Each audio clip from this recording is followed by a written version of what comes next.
1 year after Morsi election, we see demonstration against him. So, which could be the consequences of this demonstration? Is civil opposition able to delegitimate Morsi? Well, they've already damaged his legitimacy.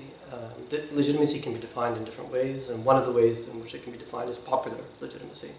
And it's clear now that a large segment of the population is actively opposed to his rule, as opposed to just being passively opposed, which is a very new phenomenon, first of all, for Egypt, particularly because of this concept, this understanding previously that Egypt had a very large segment of the population that was pro-Islamist. Now we have an understanding that that may not be true, okay?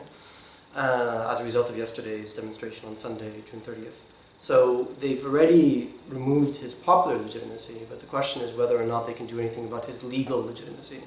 He was elected legitimately by the people last year in June 2012 as President of the Republic, the first democratically elected president in the history of the Egyptian Republic.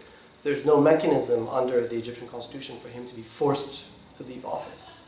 So if he doesn't want to leave office, then the only way that you could force him is basically by a coup, some form of coup d'etat, either a military coup d'etat or people rushing in and taking him out, so on and so forth.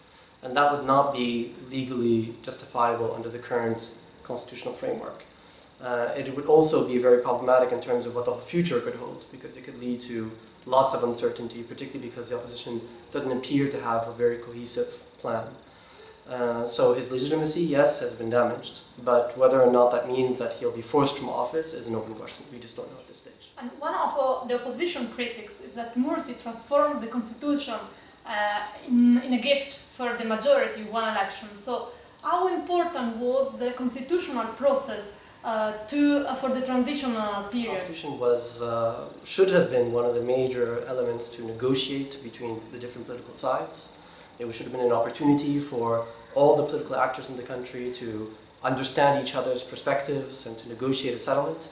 Instead, it became a very, very divisive process.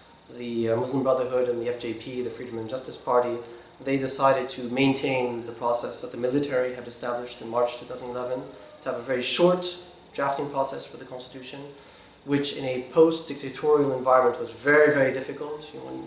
People went for decades without speaking to each other, and then suddenly, you have to negotiate a constitution in 6 months. It's very, very difficult. And of course, it couldn't be achieved.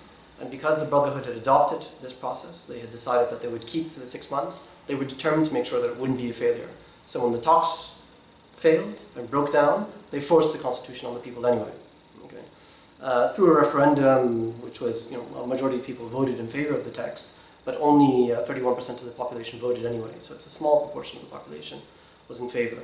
And that act of finalizing the constitution, despite the fact that the opposition was no longer part of the process, and the fact that it took place in an atmosphere of violence, was very negative for the country and for the transition process.